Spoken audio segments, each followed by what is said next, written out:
آج صبح میں فجر کی نماز کے بعد اکثر میرا معمول ہے کہ میں فجر کی نماز کے بعد گرنا ندی میں اگر پانی ہے رمضان المبارک میں تو میں پیٹرولنگ کے لیے اکثر گرنا ندی جاتا ہوں۔ آپ دیکھتے ہوں گے کہ مالیگاؤں شہر میں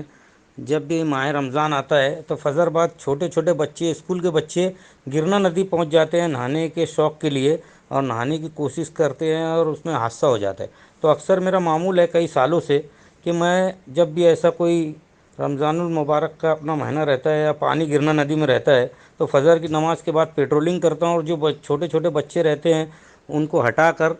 سمجھداری سے باہر نکالتا ہوں کہ کوئی حادثہ نہ ہو جائے۔ اکثر آپ دیکھنے میں آیا ہے کہ دنیا بھر کا حادثہ ہمارے شہر مالیگاؤں میں ڈوبنے کا ہوتا ہے، اس لیے میں اکثر آج بھی اسی طرح فجر کی نماز کے بعد صبح میں جا رہا تھا تو سمکسیر قبرستان کے سامنے میں نے دیکھا کہ ایک دکان میں آگ لگی ہوئی ہے۔ فوراً لوگ بھاگ رہے تھے، میں نے وہاں پر رکا، میری بائک پر تھا میرے ساتھ والے کے ساتھ نہال کے، اور میرے بچے تھے، اور میں فوراً مالیگاؤں فائر بریگیڈ ہمارے فائر بریگیڈ کو فون لگایا اور ہماری گاڑی منگایا فوراً، اور گاڑی آتے ہی فوراً آئی اور میں نے پائپ نکال کر آگ بجھانا شروع کیا، اور آگ پہ پورا مکمل قابو پایا گیا۔ ورنہ آپ دیکھ سکتے ہیں آگ کس طرح لگی ہوئی ہے۔ اگر آگ اس وقت جلدی نہیں بجھایا جاتا تو وہ پنچر کی دکان تھی اور اندر ایک کمپریشر تھا، اگر کمپریشر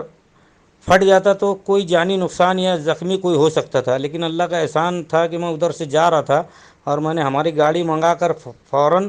آگ بجھا کر آگ پہ قابو پایا گیا۔ اور میری گاڑی میں میرے فائر بریگیڈ کے تکارام جادو،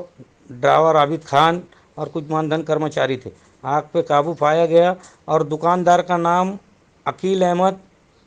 مشتاق احمد، یہ رہنے والا بجرنگ باڑی کا تھا۔ اس سے معلومات لی گئی کہ اس میں کیا کیا تھا، تو اس نے بتایا پنچر کا کچھ سامان اور ٹائر، نوے ٹائر ٹیوب بیچتا تھا وہ، اس میں آگ لگی۔ تقریباً اس کا 1 سے 1.5 لاکھ روپیہ نقصان ہوا ہے، اور اس کا نقصان ہوا ہے، اور پوری طریقے سے آپ دیکھ سکتے ہیں دکان جل کر خاک ہو گئی ہے۔ اللہ کا احسان رہا کہ کچھ حادثہ نہیں ہوا، اور ہماری گاڑی پہنچنے سے کوئی حادثہ نہیں ہوا۔